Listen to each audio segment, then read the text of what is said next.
Women and Child Development Minister Lakshmi Hebbalkar demonstrated her compassion when she encountered a distressing scene on her way to Mandya. Two youths who were riding a bike had been involved in a head-on collision with an auto rickshaw near Dotpet Cross on Sante Maralli main road. Lakshmi Hebbalkar halted her car and swiftly arranged for the injured youths to be transported to the hospital in an ambulance. Despite her busy schedule, Minister Hebbalkar prioritized their well-being.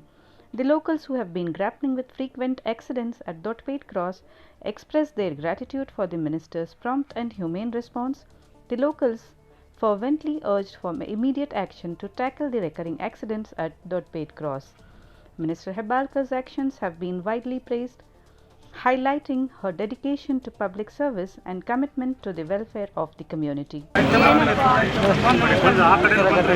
ಈ ರಸ್ತೆ ಆವಾಗ ಆಗ್ತಾನೆ ಅಂತ ಮಾಡಬಹುದು. Bike problem ಇಲ್ಲ, ಆಟೋದಲ್ಲೂ right side madam cut ಆಗುವ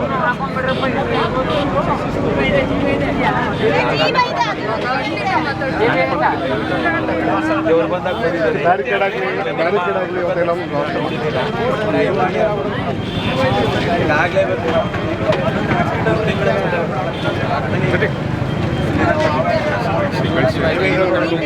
ಇಲ್ಲಿ road crossing ಇದು ನಮ್ಮ ಕಾಗೋಡಿ ಸ್ವಲ್ಪ ಇದು ಕಮ್ ಬ್ಯಾಕ್ ಆಗಿ ಭಂಡಾರ ನೋಡಿ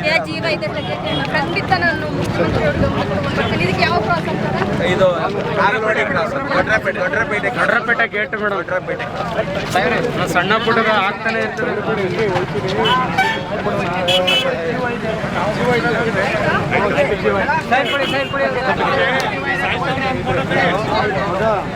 ಎಲ್ಲಿದೆಯಾ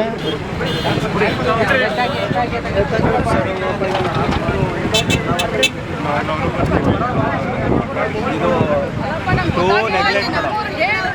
ಅದೇ ಈಗ ಅವರು ಇಲ್ವೋ ಗೊತ್ತಿಲ್ಲ ಮೇಡಮ್. ನೀವು ಬಂದವರಿಂದ ತಾತ್ಕಾಲಿಕವಾಗಿ ವ್ಯವಸ್ಥೆ ಆಗ್ತಾ ಇದೆ. ನೀವು ನಿಜವಾಗ್ಲೂ ಅವರಿಬ್ಬರಿಗೂ ನೀವು ದೇವರಿದ್ದಂಗೆ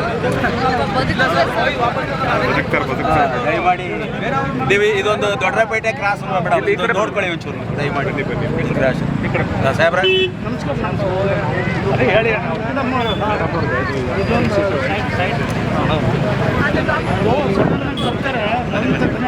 ಸ್ವಲ್ಪ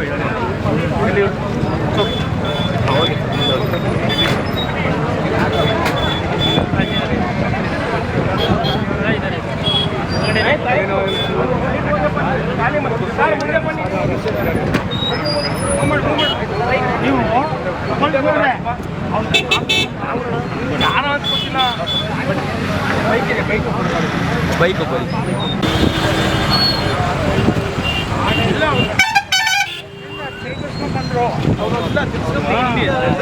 ಅಲ್ಲಿಂದ ಹೋಗ್ತಾ ಇದ್ದೆ, ಅವ್ರು ತಿರುಗಿಸ್ಕೊಂಡ್ಬಂದ್ರು.